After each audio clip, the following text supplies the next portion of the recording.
तो घी से अभिषेक कराने पर सहस्त्रनाम मंत्र से भगवान वंश का विस्तार आगे करते हैं।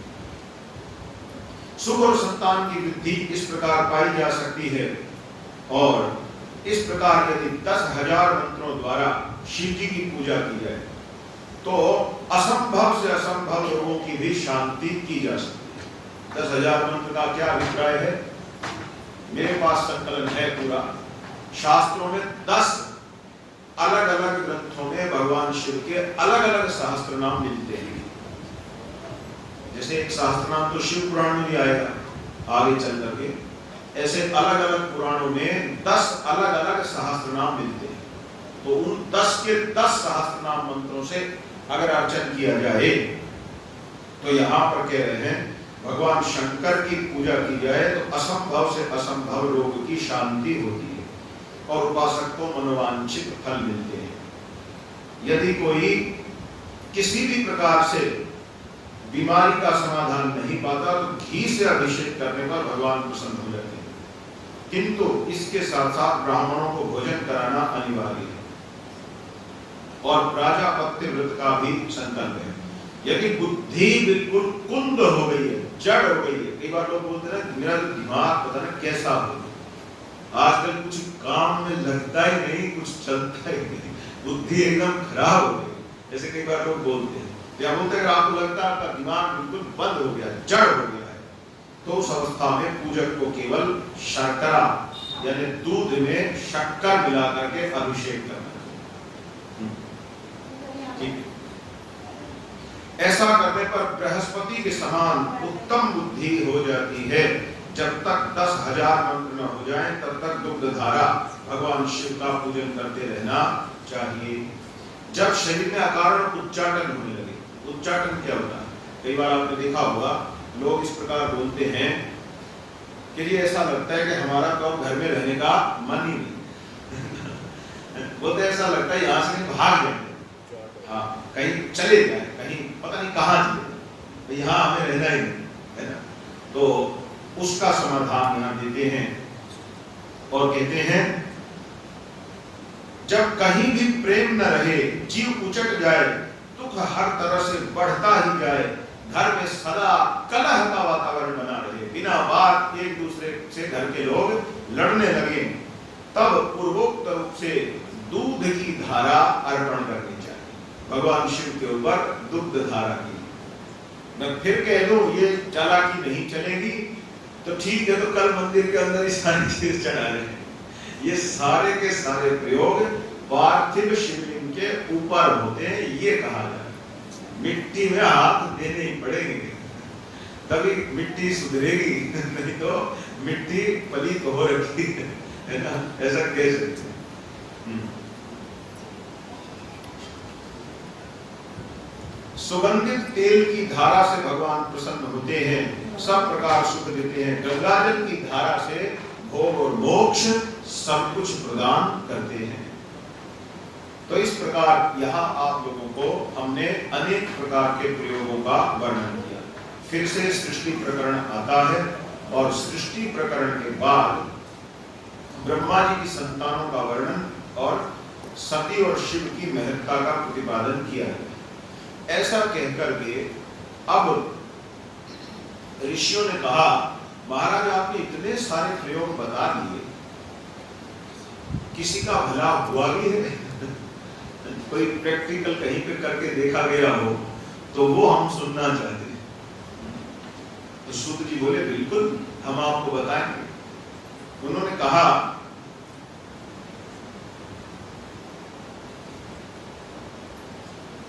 कांपिल्य नगर में सोमयाजी किसको बोलते जो सोमयाग करते हैं। अभी आजकल तो बचे नहीं है, फिर भी दो एक सोमयाजियों को हम जानते हैं जो सोमयाग आज भी करते हैं। ठीक है, तो सोमयाग करने वाले कुल में उत्पन्न यज्ञ विद्या विशारद यज्ञदत्त नाम के एक दीक्षित ब्राह्मण थे। दीक्षित ब्राह्मण माने जैसे कोई तिवारी ब्राह्मण होता है, उपाध्याय ब्राह्मण होता है, ऐसे कुछ एक ब्राह्मण दीक्षित भी होते हैं। मतलब उनके उपनाम देखिए, व्यवस्था को जानिए, ये गोत्र नहीं होते। तिवारी, त्रिवेदी, चतुर्वेदी गोत्र नहीं, ये उपनाम है। उपनाम से ये जाना जाता था कि इनके कुल में विशेषज्ञता किस चीज में थी। अब कोई दीक्षित है तो दीक्षित की ये विशेषज्ञता थी कि उसके दिए हुए मंत्र बड़े सिद्ध होते हैं, तो उसको दीक्षित कहते थे, यानी जो दीक्षा देने में एक्सपर्ट है। ठीक है, हाँ जी। इसी प्रकार से उपाध्याय, उपाध्याय किनको कहा जाता था? जो शास्त्रों का पठन पाठन गुरुकुल में कराते थे, किंतु पारितोषिक यानी बदले में कुछ सैलरी लेते थे। भाई ठीक है, वो बोल देते थे भाई हम लेंगे, लेकिन आप पढ़ाने में कमी नहीं होगी, तो उनको उपाध्याय कहते हैं। इसी प्रकार से अब कह दिया वेदी जी ने, तो वेदी माने एक वेद के विद्वान है इस परिवार के। द्विवेदी 2 वेद के विद्वान है, त्रिवेदी 3 वेद के विद्वान है, चतुर्वेदी 4 वेद के विद्वान है। आजकल तो चतुर्वेदी जी जो है वो वार का गुटका झाड़ के, है ना ऐसे चतुर्वेदियों की जरूरत नहीं है, नाम नाम के रह गए, बाकी तो पूरा कचरा हो गए। ऐसे त्रिवेदी, चतुर्वेदी, द्विवेदी वेदियों का क्या करें, या ऐसे दीक्षितों का क्या करें जो फिल्मों में अर्धनग्न होकर नाचती हैं, तो ऐसे दीक्षितों को क्या शब्द मारना। ठीक है, यहाँ पर ये जो शब्द हैं ये बहुत विशेषता बताते हैं कि पीछे कुटुंब महान रहा है, अब बेड़ा गर्क हो गया, वो बात अलग है। तो ऐसे ही एक दीक्षित ब्राह्मण थे, कौन? यज्ञदत्त जी। कहा? काम्पिल्य नगर में। अब एक कथा का आरंभ करते हैं। तो आप वेद वेदांत के ज्ञाता, प्रबुद्ध, वेदांत आदि में दक्ष और राजाओं से सम्मानित परम उदार और यशस्वी थे। कौन? यज्ञदत्त जी, यज्ञदत्त दीक्षित। आप राजा के दरबार में नित्य ही उपस्थित होते थे और राजा की सहायता भी राजकार्य में किया करते थे। यज्ञदत्त जी के घर में किसी चीज की कमी नहीं थी। एक पुत्र हुआ, उसका क्या नाम था? गुणनिधि। नाम तो बड़ा सुंदर रखा, यानी गुणों का भंडार। यज्ञदत्त जी राजकाज के कार्य में व्यस्त रहते हैं। स्वाभाविक है, जो राजा के निकट होगा, अब राजा जाने कब बुला ले, किस समय क्या करना है। माता में एक दोष हो सकता है, माता को यह ध्यान रखना चाहिए, बालक की वो पहली गुरु होती है। यह नहीं कि वो बालक को केवल चिप्स, बिस्किट और चॉकलेट खिलाने में ही एक्सपर्ट बनाती। आरंभ से ही उसको थोड़ा ध्यान देना चाहिए कि बालक कभी भी अपने संस्कारों से भटक नहीं जाए। माँ का बड़ा रोल होता है बालक के जीवन के निर्माण में। देखिए ना, छत्रपति शिवाजी महाराज का तो पूरा निर्माण किसने किया? माँ ने किया। तो माँ बहुत महत्वपूर्ण जीवन में। बालकों को, माता को ये भी शिक्षा देनी चाहिए कि बालक माता का भक्त बने, पिता का भक्त बने, क्योंकि माता पिता बालक के गुरु होते हैं। बहुत ऊंचा पद है माता पिता का, छोटा स्थान, बहुत विशेष स्थिति। तो यज्ञदत्त जी चिंतित तो थे इस बात से कि भाई पुत्र का पता नहीं कैसे लालन पालन हो रहा है, अब मैं तो राजकार्य में व्यस्त रहता हूं। तो वो जब भी आते पत्नी से पूछते, गुणनिधि कहाँ है, क्या कर रहा है, वो ठीक से अपनी शिक्षा आदि कार्य में लगा है कि नहीं लगा है। और गुणनिधि बचपन से ही गड़बड़ होने लग गया था और माता को ये डर होता कि कहीं पिता पुत्र को अनुशासित करने लग जाए, ताड़न करें, डांटे, मार लगाए।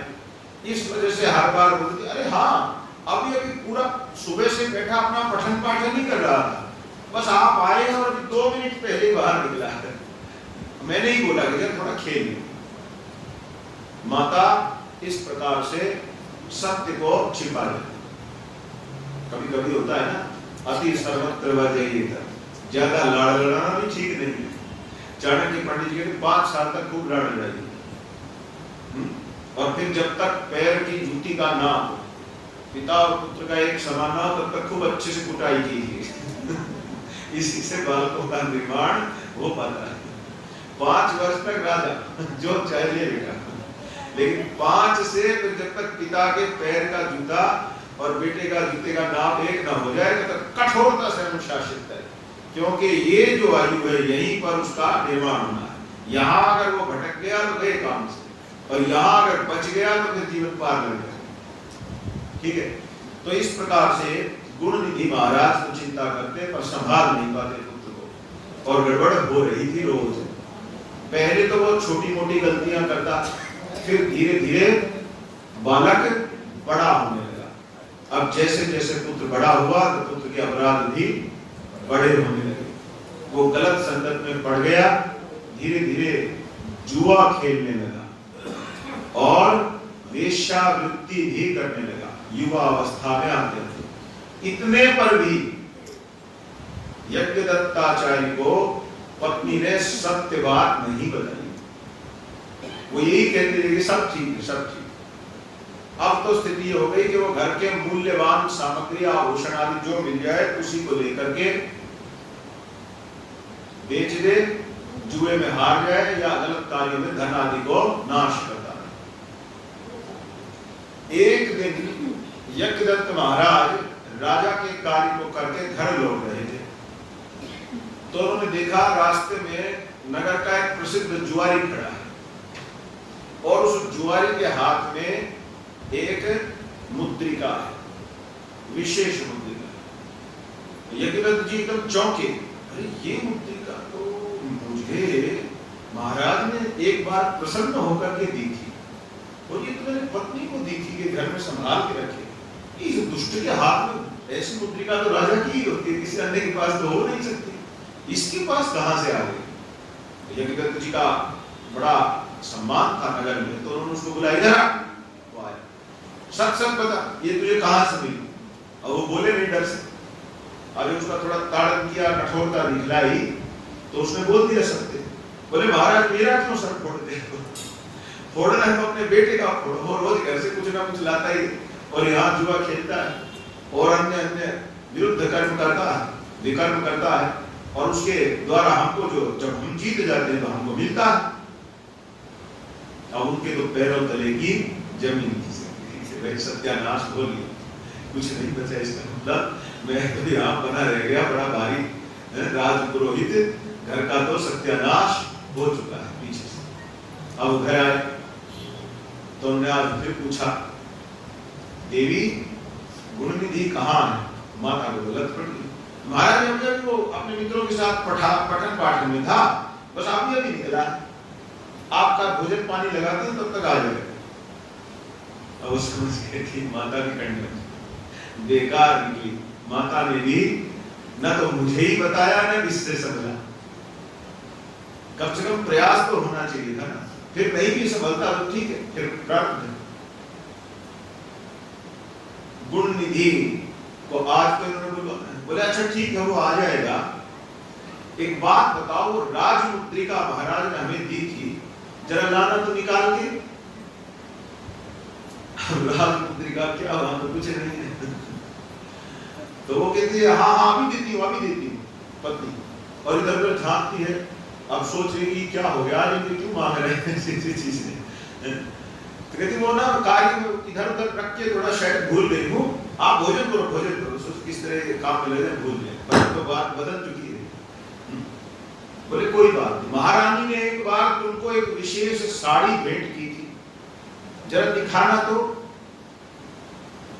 कभी इस वस्तु का नाम ले, कभी उस वस्तु का नाम ले, सब जुए में स्वाहा हो चुका है, कहां से निकालेगा?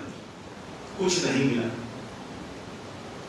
गुण निधि के कुकृत्यों को आज तो पूरी तरह प्रकट होना ही है।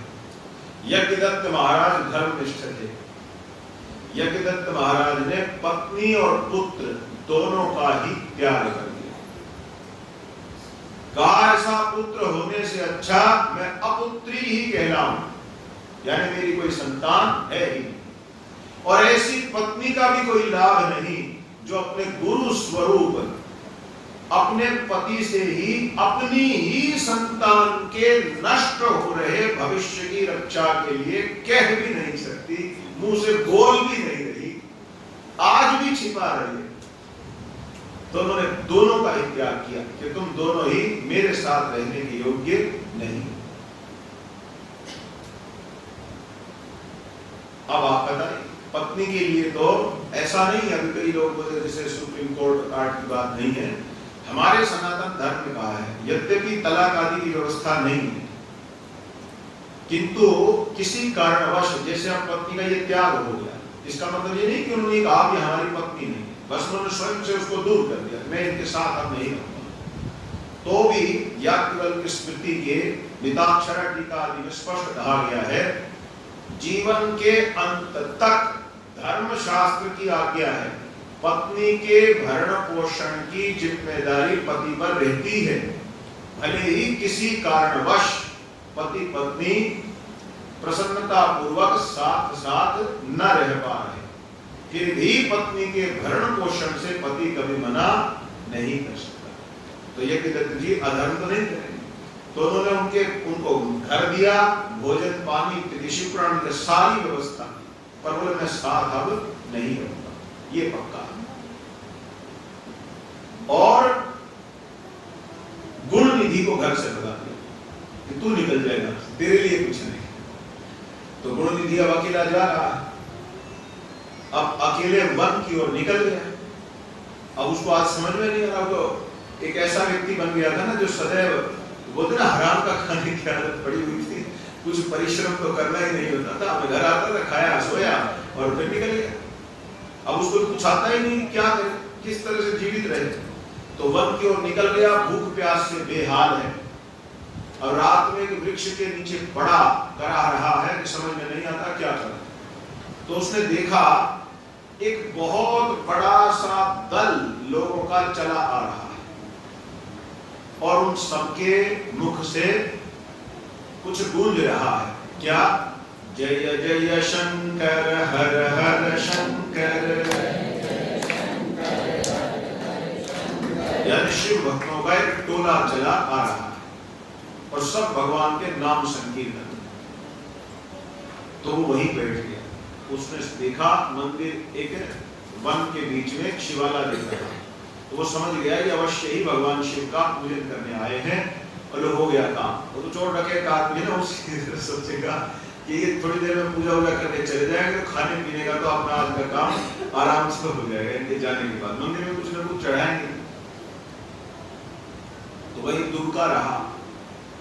अब वो कोई बड़े महान शैव आए थे, उन्होंने वहां शिव का विशेष अर्चन किया, लेकिन रात्रि बहुत अधिक हो गई। अधिक देर होने से उन लोगों ने निर्णय किया वन में रात में जाना ठीक नहीं, हम लोग रात्रि को मंदिर में ही विश्राम करेंगे। तो जिसको जहां स्थान मिला वहीं लेट गया। अब ये भूख प्यास से उतावला हो रहा, तो इसने देखा सब सो गए, तो चुपचाप आया और आकर के देखता है मंदिर में कुछ खाने को मिल जाए। तो अब अंधेरा था, दिया भी बंद होने वाला था, जरा जरा सी बत्ती जल रही। तो गुण निधि के पास जो उपवस्त्र था, जैसे मैंने ये उठा हुआ है, तो इस वस्त्र में सिर्फ उसने यूं थोड़ा कपड़ा फाड़ा, और फाड़ करके उसका यूं बना के और उस दिए में रख दी। अब ऐसे रखेंगे तो जोर से जल था, जलते उसको दिखा कहां पर क्या रखा है। तो जहां से भी उसको जो पदार्थ दिखा उसको उसने लेने की चेष्टा की, ले करके जैसे चलने वाला था, किसी सोने वाले भक्त को पैर छू गया, उसकी आंख खुल गई, उसने शोर मचा दिया, चोर चोर चोर। और सब लोग गिर गए। चोर नहीं तो चीज होती है। अब तो क्या है, क्यों है, कैसे बार बार तो दे देना सब अच्छे से, बहुत बढ़िया मार लगी। अब हाथ पैर भी बिल्कुल टूट गए, कुछ समझ नहीं। वो सुबह निकले, भूखा प्यासा, रात भर जागरण हुआ, खाने को कुछ मिला नहीं। कुछ समय के उपरांत वन में पड़े पड़े ही गुण निधि के प्राण निकल गए। जब गुण निधि के प्राण निकल गए तो यमराज के दूत उनको लेने आए, किंतु शिव गणों ने दूर से लेने नहीं आए, लेकिन इशारा करने। उनका महाराज इसका क्या पुण्य है? बोले इसने शिव मंदिर में बंद हो रहे दिए को अपना वस्त्र देकर पुनः प्रज्वलित किया। एक दूसरा, क्या तुम लोगों ने ये नहीं देखा, एक महान शैव के द्वारा किया जा रहा शिवार्चन इन्होंने दूर से बैठकर देखा। भले ही भोजन की लालसा से, चोरी की भावना से, पर दर्शन तो किया ना शिवार्चन का। दो, तीसरा, शिव भक्तों का दर्शन किया कि नहीं किया? बोले किया। चौथा, शिव नैवेद्य खाया नहीं, लेकिन छू तो लिया, भगवान के प्रसाद को हाथ तो लगा लिया। कितने महान पुण्य इनके खाते में आ चुके हैं, इसलिए आप इनको नहीं ले जा सकते। भगवान शिव ने कृपा करके गुण निधि को कलिंग देश के राजा के रूप में जन्म दिया। कलिंग आज उड़ीसा क्षेत्र में, तो इधर में उसको राजा के रूप में दे दिया। अब ये कलिंग देश के राजा बन गए। इतना ही नहीं, शिवाराधन का एक और भी फल है। अगर आप पार्थिव पूजन या आदि शिवार्चन में लग जाते हैं, तो जब मोक्ष नहीं होता, जैसे कुंडली का नहीं हुआ, एक जन्म और हो गया, शास्त्र का शिवाराधन लगने के बाद अधिक से अधिक 3 ही जन्म लगते हैं। कितना भी गिरे से गिरा व्यक्ति हो, अधिक से अधिक 3 जन्म में उसका मोक्ष निश्चित है, जो शिव भजन में लगे। गुण निधि कलिंग देश के राजा बने। ये शिव भक्त को विशेष वरदान मिलता है कि उसको अगले जन्म में जाति स्मृत्व दिया जाता है। जाति स्मृत्व क्या है? अर्थात पूर्व जन्म की याद ऐसी की ऐसी बनी रहती है। तो गुण निधि कलिंग देश का राजा भी बन गया, साथ ही उसे ये भी याद रहा कि पिछले जन्म में किस किस प्रकार से क्या क्या तेरे साथ हुआ था। गुण निधि ने निर्णय किया कि आज जो भी कुछ मुझे मिला है, मेरा जीवन एकदम दूषित था, पापों से भरा था। मैंने अपना वस्त्र जो फाड़ करके भगवान शिव के सामने जलते हुए दिए को बंद होने से बचाने की, उसमें भी कोई शिव की सेवा भावना नहीं थी, मुझे तो देखना था कहां क्या रखा है। इस भाव से जो मैंने दीप को पुनः प्रज्वलित कर दिया था शिव मंदिर में, उससे ही मुझे राज्य की प्राप्ति हो गई, जाति स्मृति मिल गया। तो उसने नियम कर दिया इस कलिंग देश में प्रतिदिन प्रत्येक नगर, प्रत्येक गांव, प्रत्येक शहर में प्रतिदिन दीपावली के समान सभी शिवालयों में दिए जलने चाहिए। और प्रत्येक घर से प्रत्येक व्यक्ति नियम से प्रतिदिन दिए लेकर जाएगा, जलाएगा। यदि एक भी व्यक्ति ने ऐसा नहीं किया तो उसे मृत्यु दंड दिया जाएगा, क्योंकि इसने भगवान शिव को दिया जलाने की महिमा देख। ये जो राज्य मुझे मिला है, जो मैं बच गया, ये शिव के दिए का ही फल है। तो अब कलिंग देश में तो ऐसा हो गया रोज दिवाली, राजा का आदेश है, जिसको देखो भाई हाथ में खूब सारा घी तेल लिया और ये लिए जा रहा है, वहां मंदिर से रख रहा और सब दीपदान कर, प्रतिदिन ये धर्म चलने लगा वहां। इस प्रकार से गुण निधि का जीवन दूसरे जन्म में कलिंग राजा के रूप में बीता। तो मित्रों और माताओं, आप जानते हो यही गुण निधि, महापतित गुण निधि, तीसरे जन्म में साक्षात कुबेर के रूप में जन्म लिया। आप थोड़े मोड़े धन के चक्कर में जब तक चक्कर काटते, भगवान ने धन का देवता बना के बिठा दिया। ठीक है। और क्या किया था? थोड़ा सा कपड़ा फाड़ करके, वो भी अपने स्वार्थ के लिए, एक बुझते हुए दिए को पुनर्प्रज्वलित कर दिया था। तो भगवान ने देखिए कितना बड़ा कार्य किया। इसलिए शिव के निकट दीपदान कीजिए अगर आपको धन संपदा चाहिए और शिव जी भी चाहिए, दोनों मिलते हैं। केवल दीप जलाना बस। अब उसने तो एक दीपदान की महिमा देखी, तो आपको प्रतिदिन वाला को जलवा। अब जब कुबेर के रूप में जन्म लिया, तो इसने वहां भगवान का विशेष आराधन किया। अब तो काफी ऊंची स्थिति हो चुकी थी भजन क्रिया में, तो महादेव जी का विशेष आराधन किया, लेकिन वो तीसरे जन्म में, देखिए अगर आज हम कोई बुरी आदत डाल लेते हैं तो ये नहीं सोचना चाहिए बस ये थोड़े दिन में मैं छोड़ दूंगा, छूट जाएगी। संस्कार रूप में जन्म जन्म तक साथ रह जाती है कोई एक जरा सी बुरी आदत। अब ये चरित्रहीन होकर के जिया था तो वो कोई संस्कार चित्त में तीसरे जन्म में कुबेर देह में भी कहीं रह गया था। भगवान शिव का अखंड तप किया तीसरे जन्म में, यद्यपि काम अच्छा हो चुका था, भगवान को एक दिन दया आई कि मेरे इस भक्त को 2-3 जन्म हो गए संघर्ष करते, चलो आज इसका उद्धार कर। भगवान ने माता पार्वती से भी कहा आप भी मेरे साथ चलो देवी, आज हमसे दर्शन दे। साक्षात पराम्बा और परमेश्वर आए दर्शन देने, किसको? कुबेर को। अब जब भगवान का दर्शन हुआ तब तो कुबेर जी के नेत्रों से अश्रु गिरने लगे, भक्ति भाव का उद्रेक हो गया, सब काम हो गए, किंतु 3 जन्म पुराना जो दुष्ट चरित्र है उसका प्रभाव देखिए।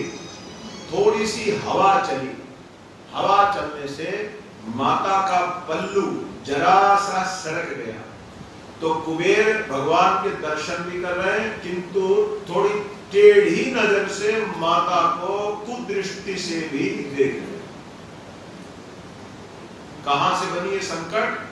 3 जन्म पूर्व जो चरित्रहीन था। इसलिए मैंने कहा अगर आज हम अपनी गलत आदतों पर संयम नहीं पाते तो जन्म जन्म तक ही हमारी दुर्गति का रास्ता। माता को तो क्रोध ना आए तो हो नहीं सकता।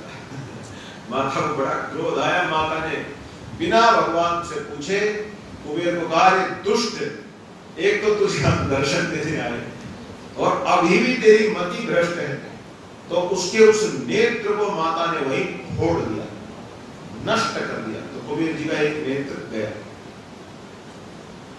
अब भगवान शंकर ने माता को शांत किया कि बस बस अब वो बहुत दुख पहले ही भोग चुका है।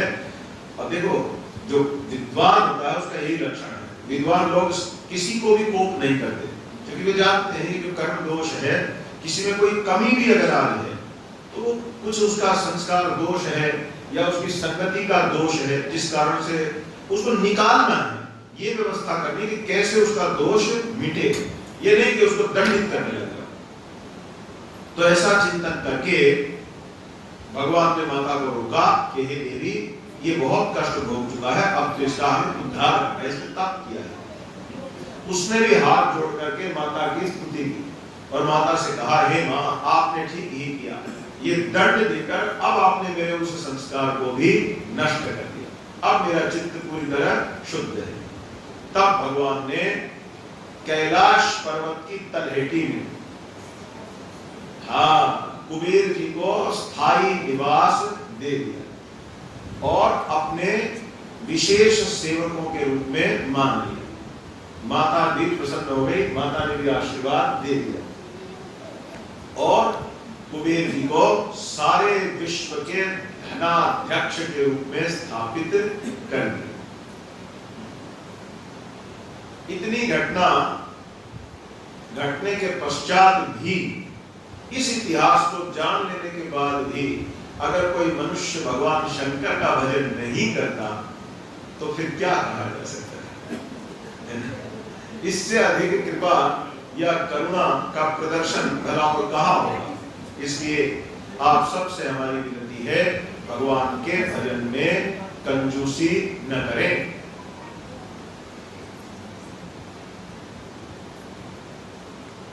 आगे अब माता सती के चरित्र का आरंभ होता है। तो पहले सूत जी ने संक्षेप में ही कह दिया कि भाई इस प्रकार से सती अपने पिता के घर गई और वहां उन्होंने देखा दक्ष विरोध कर रहे हैं, तो दक्ष के वहां उन्होंने अपनी देह का त्याग कर दिया, बस त्याग कर दिया, बाद में भगवान ने सब नष्ट कर दिया। संक्षेप में कह दिया। तो सुख जी भी टेस्ट करते हैं ना कि देखते हैं किस तरह से सुनना चाहते हैं। ऋषि ने महाराज जी क्या कहते हैं, इसको आप पूरे विस्तार से कहिए, इसको आप कम शब्दों में न कहें, क्योंकि ये कथा तो बहुत विशेष है, हम विस्तार से इसको सुनना चाहते हैं। तब उन्होंने आरंभ करते हुए कहा, सदाशिव से तीनों देवताओं की उत्पत्ति हुई है। ब्रह्मा जी से देवता आदियों की सृष्टि के बाद देवी संध्या और कामदेव का प्राकट्य हुआ है। कामदेव के अलग अलग नाम और वरदान उनको प्राप्त हैं, जिससे वे सारे विश्व को अपने मोहपाश में ले सकते हैं। फिर ब्रह्मा और ऋषिगणों को भी कामदेव ने मुग्ध किया अपने वरों के प्रभाव से। ब्रह्मा धर्म द्वारा स्तुति करने पर भगवान शिव का प्रकट होना और ब्रह्मा और ऋषियों को समझाना। ब्रह्मा जी ऋषियों से अग्निशिवाक आदि पितृगणों की उत्पत्ति का वर्णन करके ब्रह्मा जी द्वारा काम को शाप की प्राप्ति हुई और उसके निवारण का उपाय बताया गया। शाप ये मिला कि तुमने मेरा ही मन विचलित करने की चेष्टा की तो जल्दी ही तुम्हारा मान मर्दन होगा, एक आपके। और निवारण का मार्ग ये है भगवान शिव की शरण में जाना, वही मार्ग बनाएंगे। इसीलिए वो काम के साथ घटना घटी। अब कामदेव का विवाह किससे होता है? देवी रति से होता है। कामदेव की पत्नी का क्या नाम है?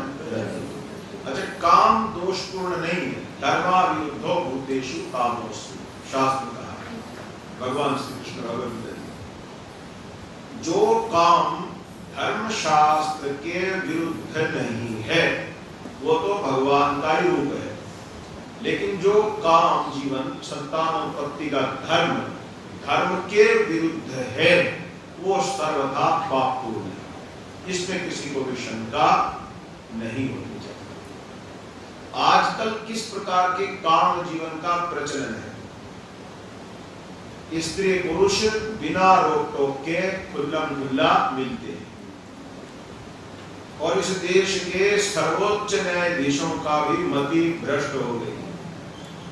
उन्होंने भी आज्ञा दे दी है कि बिना विवाह किए भी यदि कोई कन्या और कोई युवक साथ रहना चाहे तो रह सकते हैं। ऐसा कौन कहते हैं जिन्होंने 2 ट्रक किताबें पढ़ी, मिले छोटी, हमारी पढ़ लेते, 1-2 भी तो नहीं कहते, यही अंतर है। तो ऐसे ऐसे उल्टे उल्टे निर्णय दिए। और अभी तो आप लोगों को आश्चर्य होगा, सुने भी होंगे, थोड़े समय पहले सुप्रीम कोर्ट ने क्या निर्णय दिया था? भारतवर्ष की कैसी गति हो गई, सोच, ऋषियों के राष्ट्र कि यदि कोई किस विवाहित होकर के किसी अन्य स्त्री अथवा पुरुष के साथ अवैध संबंध में पाया जाता है तो उसका जो जीवन साथी है वो यदि चाहे तो तलाक ले सकता है, लेकिन उसके इस अवैध संबंध को क्राइम की श्रेणी में नहीं माना जाएगा। कोई अपराध किया ऐसे नहीं ले सकते। हाँ भाई, उसके साथी को लगता है कि ये ठीक नहीं हुआ तो आप तलाक ले लो, अपना अलग से रहो, क्या बात है। किंतु जिसने वो कर्म किया है उसको